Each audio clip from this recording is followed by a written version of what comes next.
Guys, we've missed the green and we're on a bare sandy lie. How are you going to play this? One of the biggest issues we do see with a lot of golfers is they'll stand too far away from the golf ball. They'll get the ball position too far forward, so the angle of attack becomes too shallow. What we need to do is we need to move our low point ahead of the golf ball. We need to set up accordingly. It's going to help us achieve a little bit more success. So what you're going to do, instead of getting really far away from the golf ball, getting the hands too low, the club arcs too far on the inside, the path's too much into out, leading edge rises, that causes the club head to hit the ground behind the golf ball. What you're going to do in setup, you're going to feel like your left shoulders are a little bit lower at address. So what I'm going to do, place my left shoulder, push it forward, so my left shoulder's a little bit lower at address. That's going to get my chest ahead of the golf ball. My eye alignment is ahead of the golf ball. I'll feel like my left shoulder and my left ear are a little bit lower at address. That's going to push my weight into my left side. I'm going to take my shoulders, I'm going to feel like I'm leaning more left. My alignment's ahead of the golf ball. All my pressure's into my left side. A light grip pressure, softness in the handle. And my main objective here is I'm going to hit the golf ball first and then move my low point ahead of the golf ball. The biggest issue we see is a lot of golfers that try and hit the ball up in the air. Club head hits the ground well before impact, leading edge rises. So set up accordingly. So the lie dictates the way we set up.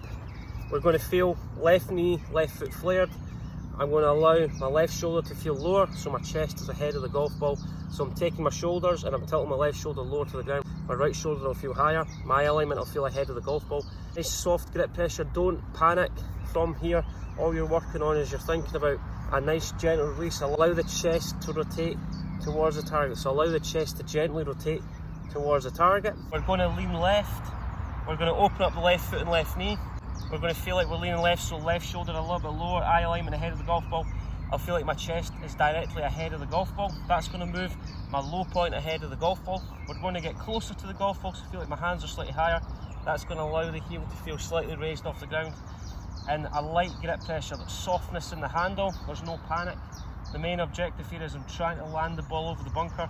Nice straight arms and allow the chest to rotate towards the target. So nice softness in the grip end of the club. Gentle rotation on the way back, gentle rotation on the way through.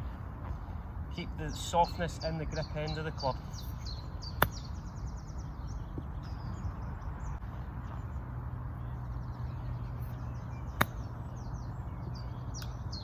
An issue we do see in a regular occurrence, a lot of golfers swing the club back, right palm faces the ground for too long, that closes the club face. Then as we come into impact, because the club face is really closed, you'll start to see that right shoulder drop too abruptly, so right shoulder drops too quickly, left shoulder goes up too quickly, path gets too much into out. You'll start to see the club collide with the ground well before impact. If you're this golfer, think about as we swing the club back, the right palm's not going straight down towards the ground, that closes the club face. Swing the club back, think about right palm towards the sky, that's going to allow the club face to open up a little bit quicker. So right palm to the sky is going to get the grooves to face more towards the sky. That's going to open up the club face, and it's also going to enable us to create that high shot that stops nice and quickly. And as we come into the release, don't let the right shoulder drop too quickly. That prevents the chest opening up. The shoulders remain too closed relative to where the target is. Club works too much into out. Right shoulder stays higher, and then you're rotating your chest around your ankles, and the grip end of the club's working up and left through impact. And that's going to enable you to keep the club face a little bit more open.